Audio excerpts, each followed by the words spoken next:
جہاں جبریل نے اپنے آپ کو ذلیل کہا، یا تو اللہ کا دروازہ ہے یا جناب سیدہ کا دروازہ ہے، کہ جب اللہ نے جناب جبرائیل کو خلق کیا تو اللہ نے کہا جبریل من انا و من انت، تو کون ہے میں کون ہوں؟ جبریل نے جواب دیا پروردگار انا و انت انت، میں ہوں تو ہے۔ علی نے کندھے پر ہاتھ رکھا، کہا جبریل تو میں بند کر، گردن جھکا کے کہا انا عبدک الذلیل وانت ربی العزیز، تو میرا عزت والا رب ہے، میں تیرا ذلیل بندہ ہوں۔ دو ہی مقام پہ کہا، یا تو اللہ کے چوکھٹ پہ کہا یا جناب زہرا کے دروازے پہ کہا کہ میں ذلیل ہوں۔ اچھا دیکھیں، جبریل وہ فرشتہ ہے، نبی فرشتوں کا سردار جناب جبریل سید الملائکہ، کسی اور کے بھی دروازے پہ گئے، لیکن جب وہاں جا رہے ہیں تو اللہ قرآن میں کہہ رہا ہے حل اتاک حدیث ضیف ابراہیم المکرمین، اے میرے محمد کیا تم نے عزت والے مہمان کی کہانی سنی؟ اگر دوسرے دروازے پہ جا رہے ہیں تو عزت والے بن کے جا رہے ہیں، سجدہ کے دروازے پہ آ رہے ہیں تو ذلیل بن کر آ رہے ہیں۔ کیا تم نے وہ عزت والی مہمان کی کہانی سنی؟ کہا پروردگار کون سی؟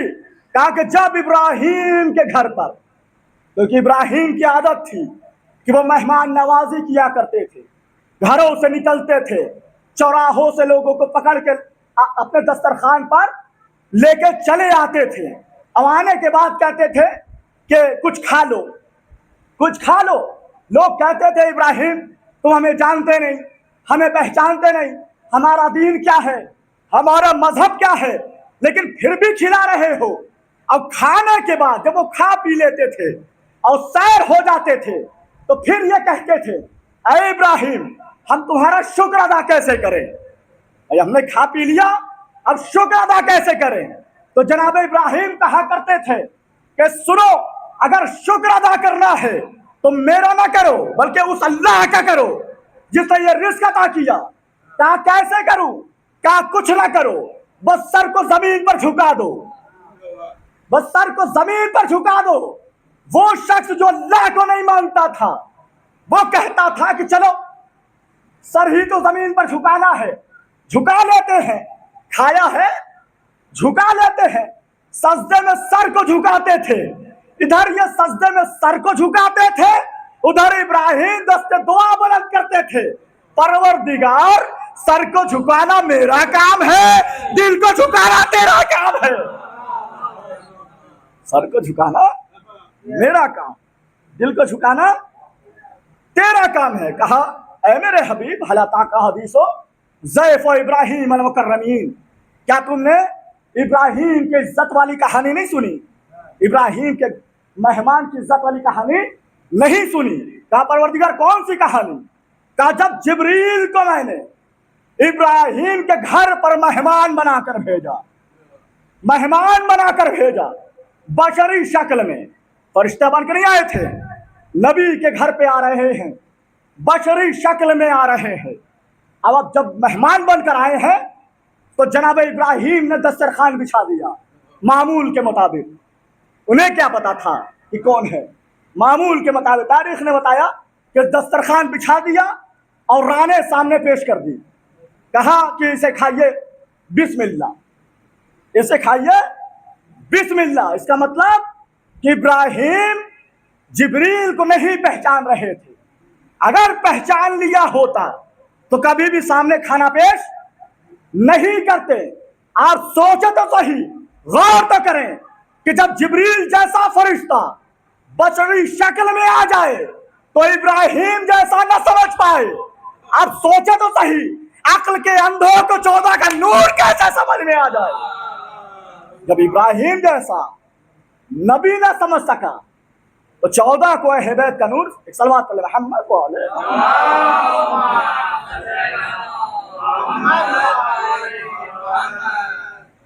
اللہ تعالیٰ حدیث ضیف ابراہیم المکرمین، فوراً کھانے کو پیش کر دیا۔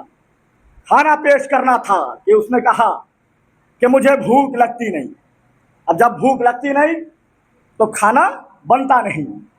اب جب یہ جملہ کہا تب ابراہیم نے سمجھا کہ ہو نہ ہو بھیجا ہوا وہاں کا ہے.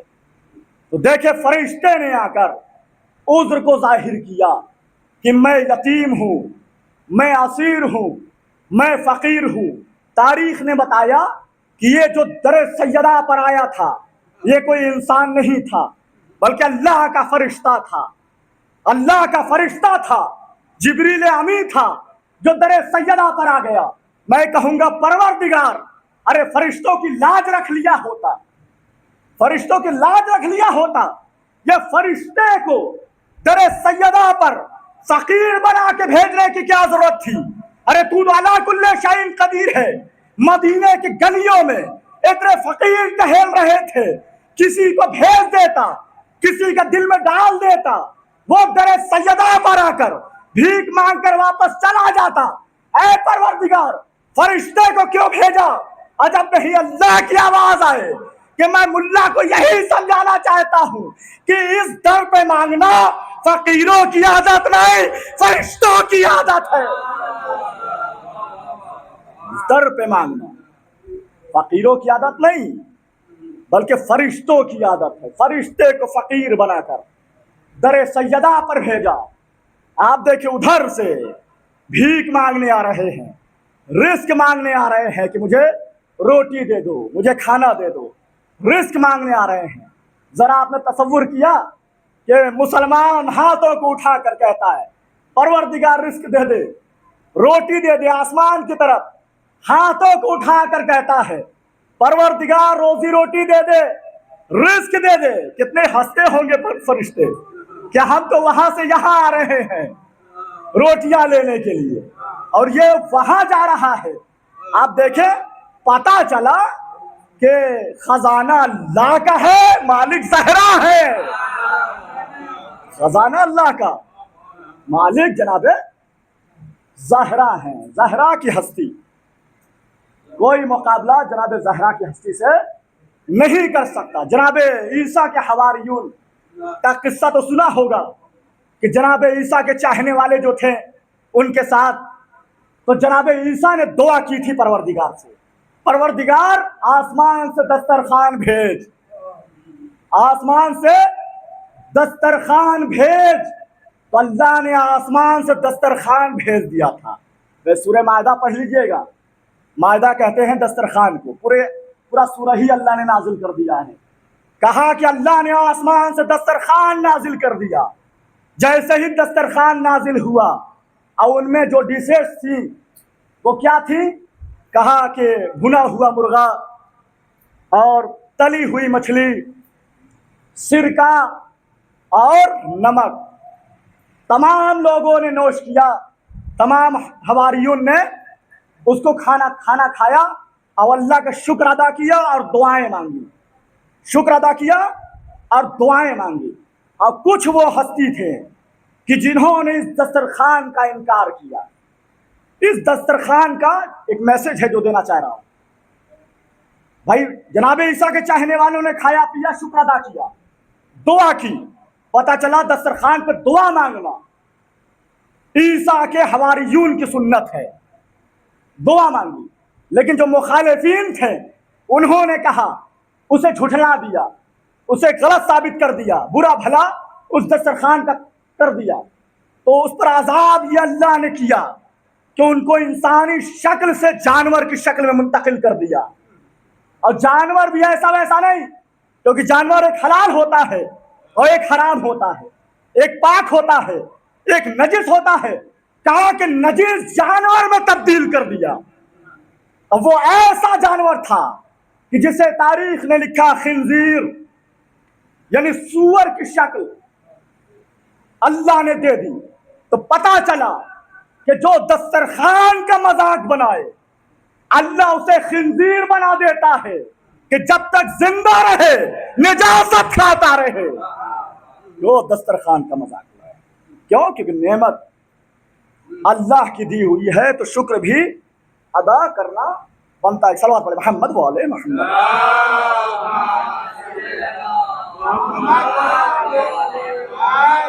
تو اللہ نے اپنے دین کو پیش کیا لوگوں کے سامنے اور کہا کہ ہوشیار ہو جاؤ، خبردار ہو جاؤ، ایسا نہ ہو کہ وقت نکل جائے اور تم دین تلاش کرتے پھرو اور بارگاہ خداوندی میں پھر آ کر کہو کہ پروردگار تو نے کوئی دین بتایا نہ تھا۔ اللہ نے ایسے لوگوں کے منہ پر تالا مار دیا اور مارنے کے بعد وہ بتا دیا کہ وہ آیت کیوں نہ پڑھی کہ جس میں ہم نے کہا کہ سب سے پیارا دین دین اسلام ہے، اگر اس کے علاوہ کوئی اور دین تلاش کرو گے تو ہم وہ دین قبول نہیں کریں گے۔ تم نے اسے مانا کیوں نہیں؟